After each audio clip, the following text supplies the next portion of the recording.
राधे राधे।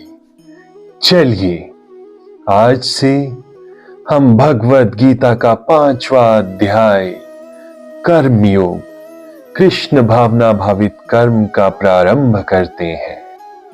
मिलकर बोलिए राधे राधे।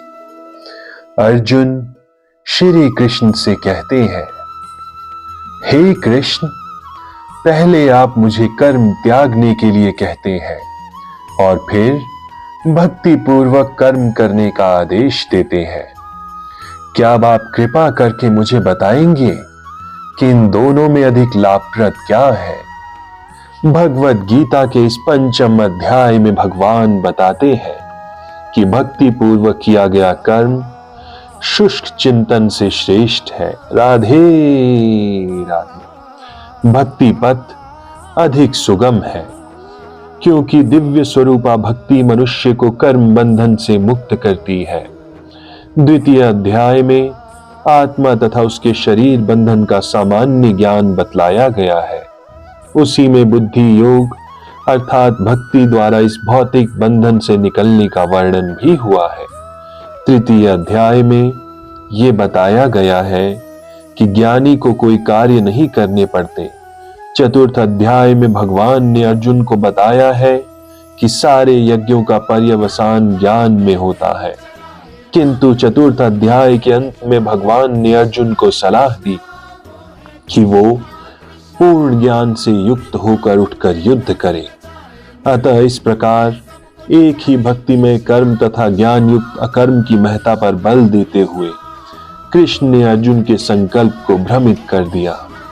अर्जुन ये समझता है कि ज्ञान में संन्यास का अर्थ है इंद्रिय कार्यों के रूप में समस्त प्रकार के कार्यकलापों का परित्याग करना, किंतु यदि भक्ति योग में कोई कर्म करता है तो फिर कर्म का किस प्रकार त्याग हुआ?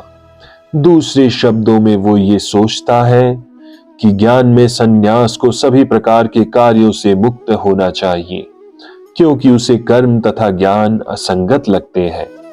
ऐसा लगता है कि वो ये नहीं समझ पाया कि ज्ञान के साथ किया गया कर्म बंधनकारी न होने के कारण अकर्म के ही तुल्य माना जाता है।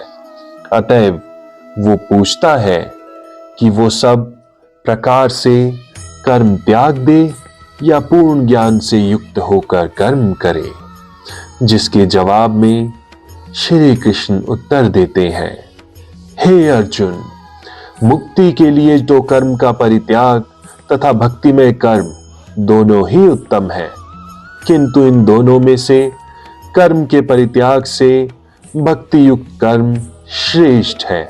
राधे राधे। सकाम कर्म भवबंधन का कारण है। जब तक मनुष्य शारीरिक सुख का स्तर बढ़ाने के उद्देश्य से कर्म करता है, तब तक वो विभिन्न प्रकार के शरीरों में देहांतरण करते हुए भवबंधन को बनाए रखता है। इसकी पुष्टि भी की गई है। लोग इंद्रिय तृप्ति के पीछे मत हैं। वे ये नहीं जानते कि उनका कलेशों से युक्त ये शरीर उनके विगत सकाम कर्मों का फल है। यद्यपि ये शरीर नाशवान है, किंतु ये नाना प्रकार के कष्ट देता रहता है। अतः इंद्रिय तृप्ति के लिए कर्म करना श्रेयस्कर नहीं है। जब तक मनुष्य को असली स्वरूप के विषय में जिज्ञासा नहीं रहती, तब तक उसका जीवन व्यर्थ है, और जब तक वो अपने स्वरूप को सही से जान लेता है, तब तक उसे इंद्रिय तृप्ति के लिए सकाम कर्म करने पड़ते हैं। और जब तक वह इंद्रिय तृप्ति की इस चेतना में फंसा रहता है, तब तक उसका देहांतरण होता रहता है। भले ही उसका मन सकाम कर्मों में व्यस्त रहे और अज्ञान द्वारा प्रभावित हो, किंतु उसे वासुदेव की भक्ति के प्रति प्रेम उत्पन्न करना चाहिए। केवल तभी वो भवबंधन से छूटने का अवसर प्राप्त कर सकता है। अतः ये ज्ञान ही मुक्ति के लिए पर्याप्त नहीं है। जीवात्मा के स्तर पर मनुष्य को कर्म करना होगा, अन्यथा भवबंधन से उबरने का कोई अन्य उपाय नहीं है। किंतु कृष्ण भावना भावित होकर कर्म करना सकाम कर्म नहीं है। पूर्ण ज्ञान से युक्त होकर किए गए कर्म वास्तविक ज्ञान को बढ़ाने वाले होते हैं। बिना कृष्ण भावनामृत के केवल कर्मों के परित्याग से बद्ध जीव का हृदय शुद्ध नहीं होता। जब तक हृदय शुद्ध नहीं होता तब तक सकाम कर्म करना पड़ेगा, परंतु कृष्ण भावना भावित कर्म कर्ता को स्वतः सकाम कर्मों के फल से मुक्त बनाता है, जिसके कारण उसे भौतिक स्तर तक उतरना नहीं पड़ता।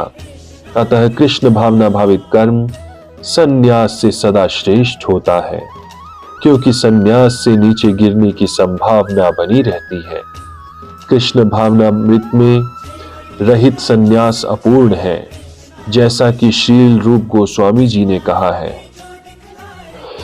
जब मुक्तिकामी व्यक्ति श्री भगवान से संबंधित वस्तुओं को भौतिक समझकर उनका परित्याग कर देते हैं, तो उनका संन्यास अपूर्ण कहलाता है। संन्यास तभी पूर्ण माना जाता है जब ये ज्ञात हो कि संसार के प्रत्येक वस्तु भगवान की है और कोई किसी भी वस्तु का स्वामित्व ग्रहण नहीं कर सकता।